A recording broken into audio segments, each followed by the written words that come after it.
Hey guys, Mark Holmes here, and as always, thank you guys for watching, commenting, subscribing, and being part of the Joe Boo Sports Report. Without you guys, this literally does not work. So here we are. It is 6 o'clock. It's 6 o'clock here on the East Coast, and the Dallas Cowboys are still making moves. And it's Happy New Year to all you guys because it is a NFL New Year, and hopefully 2020 will be a better season for the Dallas Cowboys than 2019 was because that was a disappointment. So, as we sit here with the coronavirus growing and uncertainty and things, it's interesting to say the least.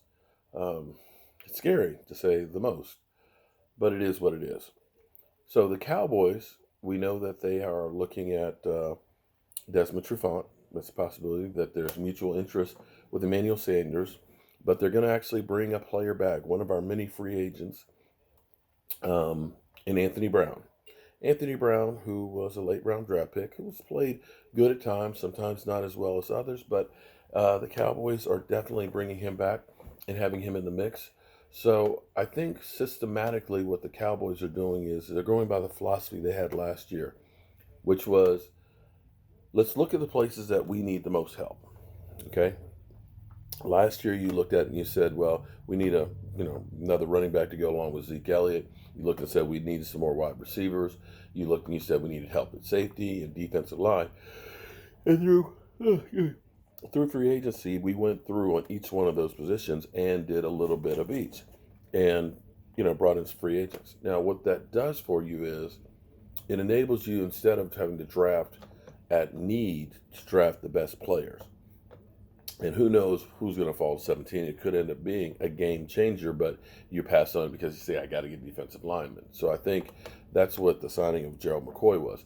Gerald McCoy for the $6 million versus the money that Robert Quinn made. It may be a step down. He's a year or two older, but you look at that and say, yeah, that's a good pickup for the value and the price that you paid.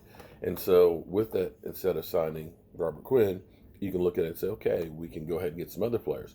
And I look at that the same way with Byron Jones because Trevon, he's got 4 interceptions last year, as opposed to what we ended up having from Byron Jones, which was 2 in his whole career. Sorry, I'm hungry. Eating some pistachios.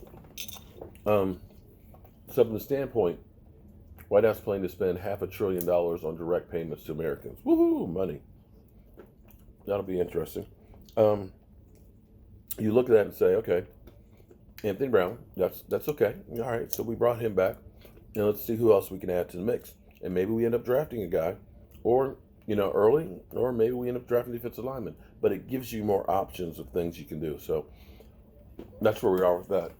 And I'm going to get out here. I might do another little live stream later because I'm going to get started getting ready to smoke some barbecue through the night. So I've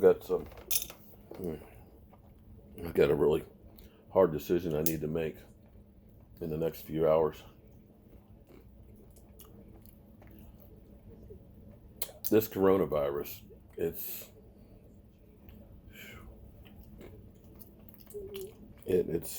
a mess, to say the least.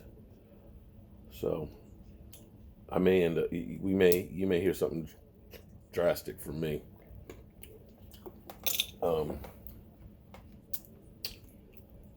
Yeah, something drastic that I got to do. So let me say this: somebody on Twitter said that they're worried that their sister has this, and let me put out here thoughts and prayers for him as well as everybody else out there, because this thing is no joke. It honestly is no joke. And we got to take care of each other. And I'm going to do the best I can to take care of everybody. All right. I'll see you later.